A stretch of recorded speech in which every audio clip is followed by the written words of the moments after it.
Hi అండి. మనం ఎంత షాపులలోకి వెళ్ళేసి చీరలు షాపింగ్ చేసినా గూడా, ఇంటి పక్కన చీరలు అమ్ముతుంటే అప్పుడప్పుడు కొంటూ ఉంటాం కదండీ! అలా నేను కొనుక్కున్న డైలీ వేర్ శారీస్, తర్వాత కలంకారీ బ్లౌజ్ పీసెస్ అన్నీ ఇవాళ మీతో షేర్ చేస్తున్నాను. అంతే కాకుండా ఎంతో టేస్టీగా ఉండే, సింపుల్‌గా తయారు చేసుకోగలిగే స్వీట్ ఐటెమ్. ఈ స్వీట్ కోసము మా వారు ఎన్ని రోజుల నుంచో అడుగుతున్నారండి. చాలా సింపుల్‌గా ప్రిపేర్ చేయడమే కాదు, హెల్త్‌కి చాలా మంచిది. పాతకాలం నాటి వంటనమాట. అది ఏంటో ఇవాళ మా అత్త కాదు, మా అత్తకు వాళ్ళ అక్క నేర్పిన వంట అంటండి. తప్పకుండా మీరు కూడా వీడియో చూడండి. ఏంటనేది మీకు తెలిసుంటే కంపల్సరీగా కామెంట్ చేయండి. ఇక్కడ నేను చూడండి, ఈ మధ్య దగ్గర దగ్గర 4, 5 డేస్ అయింది కదండీ! వీడియో అంటూ నేనేం షూట్ చేయలేదు. అలాగే పోస్ట్ చేయలేదు. ఎందుకంటే కళ్ళు బాగా మంటలు ఎక్కువగా ఉన్నాయి. అంతే కాకుండా కళ్ళు నొప్పులుగా ఉన్నాయండి. అందుకని 2 డేస్ డాక్టర్ అయితే అసలు ఫోన్ అనేది ముట్టుకోవద్దమ్మా, రేడియేషన్ ఎక్కువయింది అని చెప్పారనమాట. ఐ డ్రాప్స్ వాడుతూనే ఇదొచ్చేసి ఐ మాస్క్ అండి. లోపల జెల్ వచ్చిండేదనమాట, కూలింగ్ జెల్.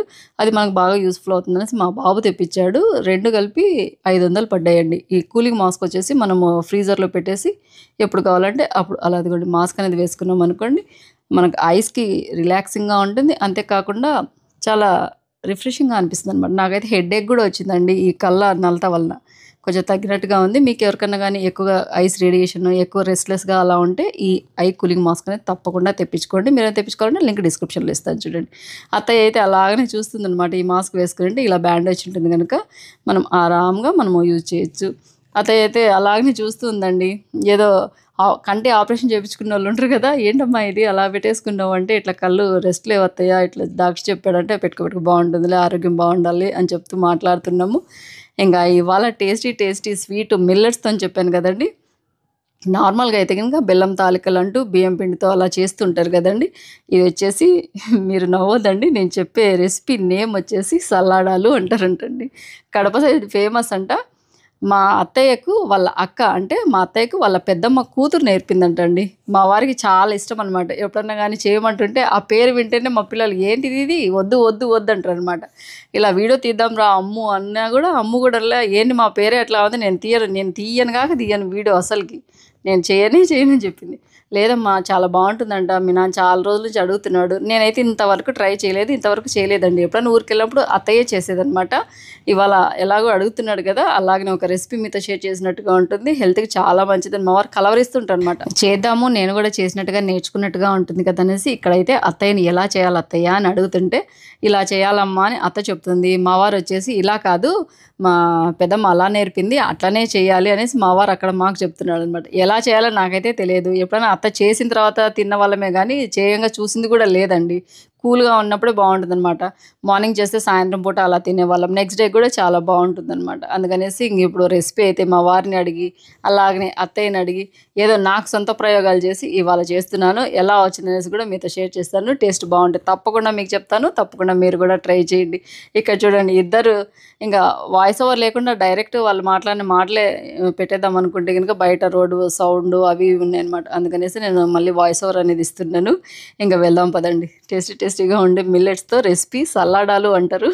ఆ పేరు చెప్పాలన్నా నాకు ఇబ్బందిగా ఉంది.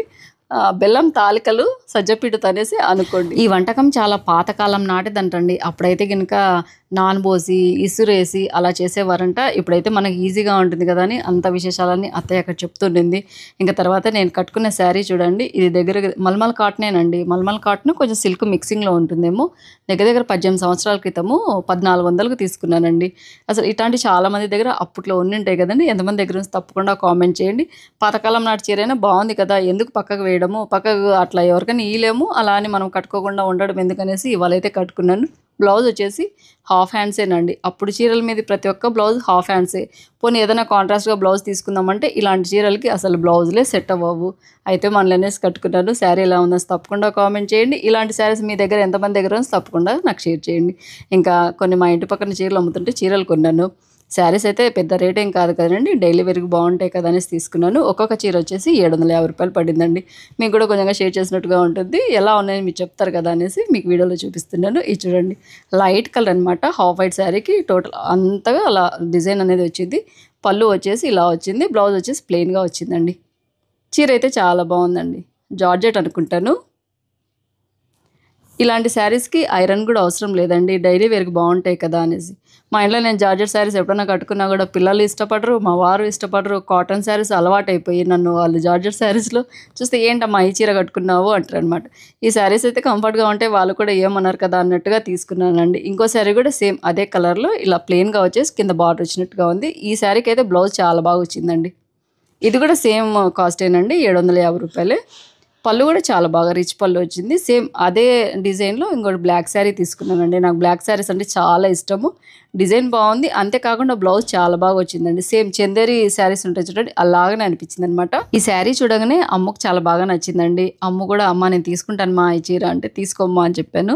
కానీ తను మళ్ళీ నేను ఎప్పుడో కదా మాకు కట్టుకునేది నువ్వే కుట్టించుకోలే బ్లౌజ్ అంత బాగుంటుంది నీకు అని చెప్పేసరికి ఇంక సరేలే నేనే స్టిచ్చింగ్ చేసుకుంటాను అని చెప్పాను. ఎన్ని చీరలున్నా మనకు చీరలు అంటే ఆశ కదండి. మనం షాప్లలోకి వెళ్ళేసి కొనుక్కుంటూ ఉంటాము. కానీ ఇండ్ల పక్కల కూడా అమ్ముతుంటే అప్పుడప్పుడు కొంటూ ఉంటాం కదండి. మీరు కూడా నాలాగనైనా తప్పకుండా కామెంట్ చేయండి. ఎక్కువ రేట్ పెట్టకున్నా జార్జెట్ శారీస్ అంటే డైలీ వేర్‌కి బాగుంటాయి. పైగా ఐరన్ అవసరం లేదు కదా అన్నట్టుగా తీసుకున్నానండి. లేకుంటే ఇంట్లో నేను జార్జెట్ శారీస్ అంటే ఎక్కువగా వేర్ చేయను. ఎక్కడికైనా మనం ట్రావెల్ చేసేటప్పుడు కంఫర్ట్‌గా ఉంటాయి అనేసి వేర్ చేస్తూ ఉంటాను. ఇంక తర్వాత మొన్న ఇలా టౌన్‌లోకి వెళ్ళామని చెప్పాను కదండీ. అమ్మో ఇలా లెహెంగా ఓని తీసుకుందని. ఆ లెహెంగా మీదకి ఓని అనేది అది కూడా టిష్యూలో బేబీ పింక్ కలర్‌లో తీసుకుందండి. కానీ తనకు అంతగా నప్పలేదనమాట. ఇంటికొచ్చిన దగ్గర నుంచి వేరేది ఏదన్నా తీసుకోవాలి, దుపట్టా తీసుకోవాలి అంటున్నదనమాట. ఓని ఇదొచ్చేసి ఆన్‌లైన్‌లో తీసుకుందండి. కలంకారీ డిజైన్ అనమాట. ఇంకా ఇక్కడ చూడండి మీరు మొన్న వీడియో షేర్ చేశాను కదా! అమ్ము తీసుకున్న చీర నచ్చిందా? నేను తీసుకున్న చీర నచ్చిందా? అమ్ము కోసం పట్టు చీర అని చెప్పేసి అందులో చాలామంది అమ్ము చీరనే బావుందని చెప్పేసరికి తనైతే ఇంగ తన ఆనందానికి అవధులు లేవని చెప్పొచ్చండి. చూడు అందరూ మనోళ్ళందరూ నా సెలక్షనే బావుందంటున్నారు. నా సెలక్షనే బావుందంటున్నారు. ఎన్ని సార్లు అంటదండి రోజుకి. మీ అందరికీ స్పెషల్‌గా నేను థాంక్స్ చెప్తూ నా చీర నచ్చలేదంటారండి. తన చీరనే బావుందా? తన సెలక్షనే బావుందా? నేను మళ్ళీ మిమ్మల్ని అడుగుతున్నాను అని తర్వాత ఇదిగోండి ఇది కలంకారీ ఇలా వచ్చిందనమాట. కొంచెం లేస్ అందు వేస్తే గనుక లెహంగా మీదకి సరిపోతుందని అనుకుంటున్నాను. చూడాలండి. స్టిచ్చింగ్‌కి ఇచ్చాం కదా! ఇంకా రాలేదనమాట. దాన్ని బట్టేసి ఇదైతదా దుపట్టా లేకుంటే అదే బేబీ పింక్ అవుతుందో చెప్పలేను. ఇంక ఇవొచ్చేసి కలంకారీలోనే కొంచెం వర్క్ వచ్చినట్టుగా డిజైన్‌లో ఉన్న బ్లౌజులు అయితే తీసుకున్నానండి. దానిలోనే మీటర్ వచ్చేసి 580 అలా పడ్డాయండి. నేను ఓన్లీ ఒక్క బ్లౌజ్ పీస్ నా కోసమని తర్వాత మిగతావన్నీ అమ్మ కోసమనే తీసుకున్నాను. ఎందుకంటే ఇలాంటి బ్లౌజెస్ ఉన్నాయనుకోండి ఏ చీరల మీదకైనా తనకు కూడా సెట్ అవుతుంది కదా! పిల్లలకు మంచి డీసెంట్ లుక్ అనేది వస్తదనేసి ఇంకా అన్ని చీరలకు సెట్ అయ్యేటట్టుగా లావెండర్ కలర్ ఒకటి, బ్లాక్ కలర్ ఒకటి, రెడ్‌లో ఒకటి, బ్లూ కలర్‌లో ఒకటి, అంతేకాకుండా వైట్ కలర్‌లో అలా తీసుకున్నాను. ఇంకా ఈ చీర మీదకైతే ఎన్ని షాపులు తిరిగానండి బ్లౌజ్ పీసుల కోసం అస్సలు మ్యాచ్ అవ్వలేదు. కొంచెం డార్క్ కలర్ అన్నా కుదురుతుంది, లేకుంటే లైట్ కలర్ అన్నా కుదురుతుంది. నాకు నచ్చలేదనమాట. అందుకనేసి ఈ బ్లౌజ్‌లన్నా ఒకటి సెట్ అవుతుందా అనేసి ఇదైతే చూశానండి. ఇదైతే బాగా సెట్ అయినట్టుగా ఉంది. అందుకనే తీసుకున్నాను గానీ ఇంటికొచ్చాక చూస్తే గనుక ఈ 6500 పెట్టి మైసూర్ సిల్క్ ఇలా ప్యూర్ మైసూర్ సిల్క్ శారీ మీదకి ఇది సెట్ అయిందా? కరెక్ట్‌గా మ్యాచ్ అయిందా? అని నాకే కొంచెం కన్‌ఫ్యూజన్‌గా అనిపిస్తుందండి. మీరేమంటారో తప్పకుండా కామెంట్ చేయండి. ఆ వైట్ బ్లౌజ్ ఒక్కటి నా కోసం తీసుకున్నాను. మిగతావన్నీ కూడా చూశాను గానీ ఏమంత నప్పలేదండి. ఊరికే శారీలో ప్లెయిన్ బ్లౌజ్ వచ్చింది కదా! అదే ఇలా ఎల్బో హ్యాండ్స్ పెట్టేసి కుట్టించుకుంటే బావుంటుంది కదా! అని అనుకుంటున్నాను. ఇంగ సేమ్ శారీలో వచ్చిన బ్లౌజే స్టిచ్చింగ్ చేయించుకుంటాను. మిగతావన్నీ ఒక బ్లౌజ్ నేను తీసుకొని మిగతావన్నీ అమ్మకు స్టిచ్చింగ్ చేయిస్తానండి. ఇంకొక శారీ ఉందండి. మంగళగిరి సిల్క్ శారీ అనమాట. ప్లెయిన్‌గా వచ్చేసి ఇలా బార్డర్ వచ్చింది. దీని మీద కూడా ఏదన్నా ఒక బ్లౌజ్ మ్యాచ్ అవుతుందా? ఇందులో కూడా రన్నింగ్ బ్లౌజే వచ్చిందండి. అందుకనేసి ఇదైతే కాంట్రాస్ట్‌గా బ్లూ కలర్ బ్లౌజ్ బావుంటుంది కదా! అని చెప్పేసి ఇది తీసుకున్నాను. అమ్ముకు బావుంటాయి కదండీ! ఇట్లాంటి బ్లౌజులు. ఏవైనా గానీ పిల్లలకి ఇలాంటి 4 బ్లౌజులున్నాయనుకోండి, ఏ చీర మీదకైనా గానీ, ఫ్యాన్సీ టైప్ చీరల మీదకి గానీ, లేకుంటే పట్టు చీరల మీదకైనా గానీ బాగా నప్పుతాయి కదా! అందుకనేసి కలర్ కోటి దానిలోనే తీసుకున్నానండి. మీటర్ వచ్చేసి కొంచెం ఎల్బో హ్యాండ్స్ కింద ఉంటుంది కదని మీటర్ తీసుకున్నాను. మీటర్ వచ్చేసి 580 అలా పడ్డాయండి. ఇంకా ఈ బ్లౌజులన్నీ స్టిచ్చింగ్‌కి ఇవ్వాలి. స్టిచ్చింగ్‌కి ఇస్తే దగ్గర దగ్గర 10 డేస్ గాని ఇవ్వరు. చూడాలండి రేపు వెళ్ళేసి ఇవ్వాలి. ఇంకా ఈ మైసూర్ సిల్క్ శారీ గురించి మీకు చాలామంది అప్పుడు అడిగారండి. నేను సావిత్రి సిల్క్స్‌లో తీసుకున్నాను. 6500 పడింది. క్వాలిటీ చాలా బావుందండి. ఇది ఎలాంటి కొలాబరేషన్ వీడియో కాదండి. అప్పుడు కూడా చెప్పాను. ఇప్పుడు కూడా చెప్తున్నాను. సావిత్రి సిల్క్స్ యూట్యూబ్ ఛానల్ కూడా ఉంది. మీరు కావాలంటే ఒకసారి చెక్ చేయండి. ఇలా ప్లెయిన్ శారీస్‌కి ఇలా పెద్ద సైజ్ ఫాల్స్ ఏస్తే ఫాలింగ్ చాలా బావుంటాయండి శారీస్ అన్నీ. ఇంకా తర్వాత ఎప్పుడో ఇంట్రోలో చెప్పాను కదండీ! మా అత్తయ్యకు వాళ్ళ అక్క నేర్పిన రెసిపీ సల్లాడాలు. అంటే అదేనండి బెల్లం తాలికలు సజ్జపిండితో. చాలా సింపుల్‌గా, ఈజీగా ప్రిపేర్ చేయొచ్చు కదనేసి నేనైతే వితిన్ అంతా 10 మినిట్స్ లోపల తయారైపోతాయండి. కొంచెం కూల్ అయ్యేదానికి టైం తీసుకుంటుంది గానీ, కూల్ అయ్యాక మాత్రం సూపర్ టేస్టీగా ఉంటదండి. ఫ్రిడ్జ్‌లో పెట్టేసుకొని తిన్నా చాలా బావుంటుంది గానీ, లేకుంటే అలాగనే పెట్టేసి నెక్స్ట్ డే మార్నింగ్ గూడా ఇంకా కమ్మగా ఉంటాయండి. ఇక నేను కొంచెం అంటే ఒక 3 స్పూన్లు పెద్ద గరిటెమైన సజ్జపిండి అనేది తీసుకున్నాను అండి. మామూలుగా మనం రొట్టె చేసే పిండేనండి. అందులో కొంచెం సాల్ట్ వేయాలనమాట. మరీ సప్పగా లేకుండా ఉండేటట్టుగా. నేనైతే సజ్జపిండి నూకగానే ఆడిస్తానండి. ఎందుకంటే గనుక సజ్జ రొట్టెలు గట్టిగా కరకరలాడుతూ కటక్ కటక్ ఉంటాయి చూడండి. అవంటేనే ఇష్టపడతారనమాట. అందుకని కొంచెం నూక ఉన్న పిండే తీసుకున్నాను. లేకుంటే మీరు మెత్తని పిండి తీసుకుంటే ఇంకా టేస్టీగా వస్తాయండి. ఇంక తర్వాత మామూలుగా మనము కుడుములు చేసినట్టే తయారు చేయాలి గనుక సప్పగా ఉండకుండా ఉండేటట్టుగా ఒక చిటికెడు వరకు ఇక్కడ నేను ఉప్పు అనేది వేస్తున్నాను.